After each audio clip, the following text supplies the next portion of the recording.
Hello everyone, स्वागत है आपका फिर से अपने यूट्यूब चैनल कॉस्मिक न्यूमरोलॉजी में। आज हम बात करेंगे वास्तु के अनुसार ज़मीन खरीदते समय हमें किन किन बातों का ध्यान रखना चाहिए। तो सबसे पहले हमें प्लॉट की डायरेक्शन देखनी चाहिए, जो कि सबसे महत्वपूर्ण होती है। अगर आपका घर नॉर्थ फेसिंग है यानी उत्तर फेसिंग, तो वो शुभ माना जाता है। धन करियर में ग्रोथ मिलती है। ईस्ट फेसिंग यानी पूर्व, नाम और सफलता और पॉजिटिविटी होती है। वेस्ट डायरेक्शन ठीक है, लेकिन बैलेंसिंग होनी चाहिए। साउथ फेसिंग अगर आपके पास है या आपको लेना पड़ रहा है तो सावधानी से लें और उसके बाद प्रॉपर वास्तु जरूर कराना चाहिए। जो रिकमेंड करते हैं हम फेसिंग, जो हाउस की फेसिंग हम रिकमेंड करते हैं वो बेस्ट होती है नॉर्थ ईस्ट फेसिंग, यानी नॉर्थ फेसिंग और ईस्ट फेसिंग का जो घर है वो आप ले सकते हैं। प्लॉट लेना शुभ माना जाता है। इसके बाद हम बात करें कि जो शेप है प्लॉट की वो कैसी होनी चाहिए, घर की शेप कैसी होनी चाहिए। तो सबसे बेस्ट जो मानी जाती है वो मानी जाती है स्क्वायर फेस, यानी अगर चकोर शेप का आपका घर या प्लॉट है तो वो सबसे ज्यादा अच्छा माना जाता है। उसके बाद रेक्टेंगल यानी आयताकार अगर आपका कोई प्लॉट या आपका घर है वो भी शुभ में ही काउंट होता है, अच्छा माना जाता है।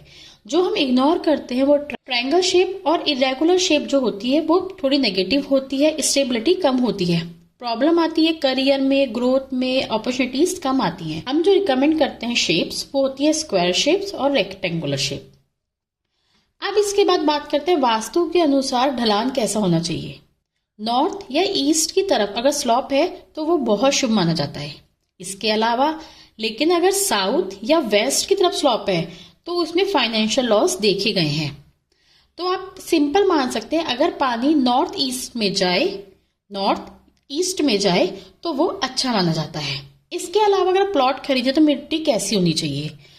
मिट्टी अच्छी होनी चाहिए, यानी सॉफ्ट, फर्टिलाइज, हल्की खुशबू वाली मिट्टी हमें यूज करनी चाहिए। इससे पॉजिटिव एनर्जी आती है। काली, बदबूदार या जो बहुत पथरीली मिट्टी आती है वो नेगेटिव एनर्जी को बढ़ाती है, तो उसे अवॉइड करना चाहिए। इसको पता कैसे चलेगा, थोड़ी सी मिट्टी को हाथ में लेकर आप स्मेल करेंगे तो उससे पता चल जाएगी कि मिट्टी कैसी है। अगर सॉफ्ट और फर्टाइल मिट्टी है, थोड़ी खुशबूदार मिट्टी है तो वो पॉजिटिव एनर्जी लाती है, तो हमें उस मिट्टी का यूज करना चाहिए। इसके अलावा रोड की पोजीशन कैसी होनी चाहिए, कहाँ होनी चाहिए। नॉर्थ और ईस्ट साइड की अगर रोड है तो वो बेस्ट रोड होती है, नॉर्थ और ईस्ट साइड की। टी पॉइंट को अवॉइड करें, अगर आपका घर टी पॉइंट में आ रहा है तो उसे अवॉइड करें, वो एनर्जी को हिट करता है। कॉर्नर प्लॉट भी अच्छा होता है, लेकिन अगर आपका वास्तु सही है तो कॉर्नर प्लॉट ले सकते हैं। इसके अलावा आपके घर या प्लॉट के आसपास क्या चीजें नहीं होनी चाहिए। तो सबसे पहले शमशान या कब्रिस्तान अवॉइड करें, वो नहीं होना चाहिए। अस्पताल नहीं होना चाहिए, हॉस्पिटल कोई नहीं होना चाहिए, जेल नहीं होना चाहिए, कोई भारी फैक्ट्री नहीं होनी चाहिए। ये सब नेगेटिव एनर्जी को बढ़ाती हैं, अट्रैक्ट करती हैं। तो आपको चेक करना है कि घर के आसपास कब्रिस्तान, शमशान, हॉस्पिटल, जेल, भारी कोई भी फैक्ट्री नहीं होनी चाहिए। मंदिर होना शुभ माना जाता है। आसपास की तरफ मंदिर है, मंदिर का कोई चोटी आपको दिख रही है, बहुत अच्छा माना जाता है। इसके अलावा अगर घंटी मंदिर की सुनाई दे रही है तो वो भी बहुत पॉजिटिव मानी जाती है। अब वास्तु के अनुसार कुछ एडवांस लेवल की अगर हम बात करें तो नॉर्थ ईस्ट, जिसे हम ईशान कोण बोलते हैं, वो हमेशा खाली और हल्का होना चाहिए। साउथ वेस्ट भारी होना चाहिए। साउथ वेस्ट आपका जितना भारी होगा उतने स्टेबिलिटी आएगी। प्लॉट में पेड़, नॉर्थ ईस्ट में बड़े बड़े पेड़ नहीं होने चाहिए। साउथ वेस्ट में पेड़ ठीक है, पर नॉर्थ ईस्ट में बड़े बड़े पेड़ नहीं होने चाहिए। इसके अलावा एनर्जी चेक करनी चाहिए।